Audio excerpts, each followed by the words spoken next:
बिस्मिल्लाहिर्रहमानिर्रहीम। अस्सलामुअलैकुम। आज की इस वीडियो में हम आपको हज़रत मरियम अलैहिस्सलाम के बारे में बताएंगे। कुरान करीम में हज़रत मरियम का जिक्र कई बार आया है, खुसूसन सूरह मरियम में इसका जिक्र ज़्यादा है।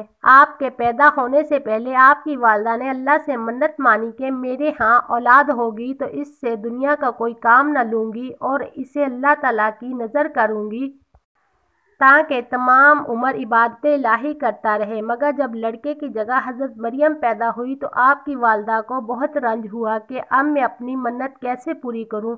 मेरे यहाँ तो लड़की हुई है, मगर अल्लाह ताला ने इन्हें कबूल किया। आपकी वालिदा ने कहा कि मैं इनका नाम मरियम रखती हूँ और इसको और इसकी औलाद को शैतान मरदूद से अल्लाह की पनाह में देती हूँ। इनको हज़रत ज़िक्रिया की निगरानी में दे दिया गया। ये हर वक्त मस्जिद की मेहराब में बैठी इबादत करती रहती। अल्लाह ताला इनको बेमौसम फल खाने को देता। हज़रत ज़िक्रिया जब भी इनके पास जाते और इनके पास ये चीज़ें देखते तो इनको बहुत ताज्जुब होता और हज़रत मरियम से पूछते कि ये चीज़ें तुम्हारे पास कहाँ से आई। हज़रत मरियम जवाब देती कि ये सब अल्लाह ताला की तरफ से हैं, वो जिसे चाहते हैं बेहिसाब रिज़्क देते हैं। एक रोज़ का जिक्र है कि वो अपने लोगों से पर्दा करके अलग पूरब रुख एक जगह जा बैठी। अल्लाह पाक ने जिब्राइल को इनके पास भेजा। वो इनके पास कामिल इंसान की शक्ल में आए। हज़रत मरियम ने गैर आदमी को देखा तो पुकार उठी, अगर तुम नेक आदमी हो तो मैं पनाह मांगती हूँ। फरिश्ते ने कहा, मैं तुम्हारे रब की तरफ से भेजा गया हूँ कि तुम्हें पाक लड़का दूँ, इसका नाम मसीह होगा। वो दुनिया और आखिरत में मुअज़्ज़िज़ और अल्लाह के नेक मुकर्रब बंदों में से होगा। झूले में और बड़ा होकर लोगों से बातें करेगा और नेक बच्चों में से होगा। हज़रत मरियम ने कहा, मेरे यहाँ लड़का कैसे हो सकता है? मुझे किसी आदमी ने छुआ तक नहीं और मैं बदकार भी नहीं हूँ। अल्लाह की तरफ से जवाब मिला कि ऐसा होकर रहेगा।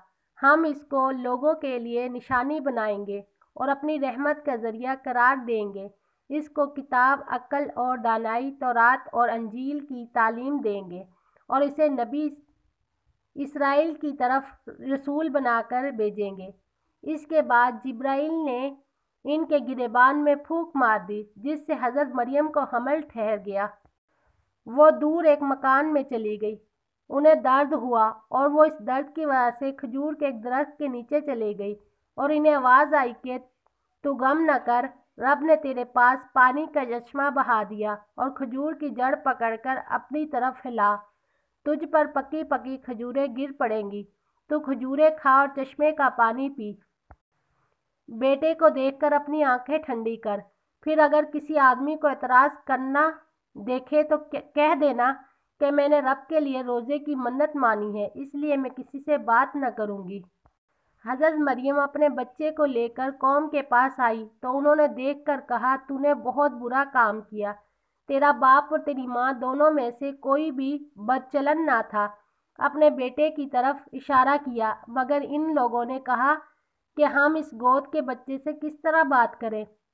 बच्चा बोल उठा, मैं अल्लाह का बंदा हूँ। इसने मुझे किताब दी है, नबी बनाया है, जहाँ कहीं रहूँ मुझे बरकत वाला किया है।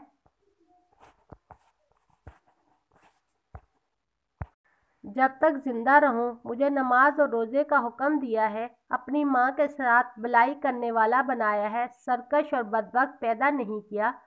मुझ पर अल्लाह की अमान हो, जिस रोज़ पैदा हुआ, जिस रोज़ मरूं और जिस रोज़ ज़िंदा उठाया जाऊं। अल्लाह पाक कुरान मजीद में फरमाते हैं कि ये थे ईसा मरियम के बेटे। अल्लाह पाक कुरान मजीद में फरमाते हैं कि ये थे ईसा मरियम के बेटे जिसमें झगड़ते हैं। अल्लाह ऐसा नहीं कि औलाद रखे, वो पाक ज़ात है। जब कोई काम करना चाहता है तो यही कहता है इसको कि हो जा, वो हो जाता है।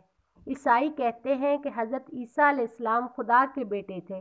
अल्लाह ताला ने इसको अफ्तरा, झूठ और बहतान करार दिया और जो ठीक बात थी वो बता दी। वीडियो अच्छी लगी हो तो लाइक और सब्सक्राइब करें। शुक्रिया।